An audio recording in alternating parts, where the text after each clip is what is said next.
Hello everyone, నేను doctor Nafees, fertility consultant at Aveera fertility centre Secunderabad. ఈరోజు మనము ఎంబ్రియో ట్రాన్స్ఫర్ ఐవీఎఫ్ ప్రెగ్నెన్సీలో మనం ఎంబ్రియో ట్రాన్స్ఫర్ అనే ఇంపార్టెంట్ స్టెప్ చేస్తాం. అంటే ఎంబ్రియోస్ని ఒక లేడీ యొక్క గర్భసంచిలో పెట్టే ప్రొసీజర్ అనమాట. దీని తర్వాత ఏ సిమ్టమ్స్తో మనకి ప్రెగ్నెన్సీ అనేది ఎర్లీగా తెలుస్తుంది అండ్ దీనికి కన్ఫర్మేటరీ టెస్ట్ ఏంటి అనేది చూద్దాం.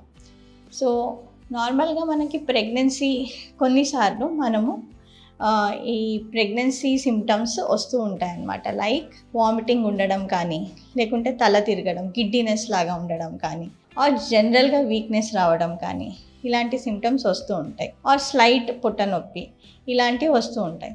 కానీ ఇవి ఏమీ కానీ ఇది ప్రెగ్నెన్సీ రిలేటెడ్ సిమ్టమ్స్ లానే అనిపించవచ్చు. కానీ ఇది కన్ఫర్మేటరీ ప్రెగ్నెన్సీ వచ్చింది అని కన్ఫర్మేషన్ అనేది కాదనమాట. ఎందుకు అంటే ఈవెన్ మనకి న్యాచురల్ ప్రెగ్నెన్సీలో కూడా ఈ సిమ్టమ్స్ ఉండొచ్చు కొంతమందికి.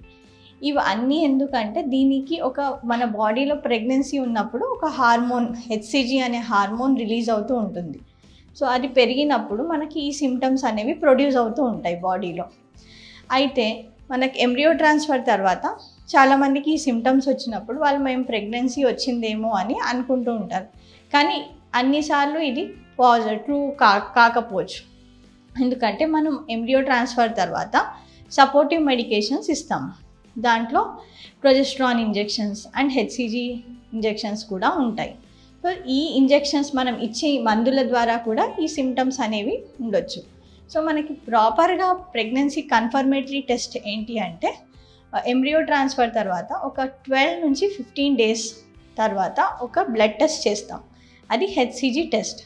అది బీటా హెచ్సిజి టెస్ట్ అనేది వాల్యూ బ్లడ్లో పెరిగినప్పుడు అది ప్రెగ్నెన్సీకి confirmatory test. So first pregnancy మనకి బ్లడ్ టెస్ట్లో తెలుస్తుంది. దాని తర్వాత యూరిన్లో తెలుస్తుంది. యూరిన్లో ప్రెగ్నెన్సీ టెస్ట్ చేసుకున్నప్పుడు దాని తర్వాత ఒక వారం 10 రోజుల తర్వాత మనం వెజైనల్ స్కాన్ చేసినప్పుడు అందులో మనకి చిన్న బేబీ కనిపిస్తుంది. జెస్టేషన్ సాక్ అంటాం. సో ఈ 3 విధాల ద్వారానే మనం ప్రెగ్నెన్సీ అనేది కన్ఫర్మ్ చేయొచ్చు.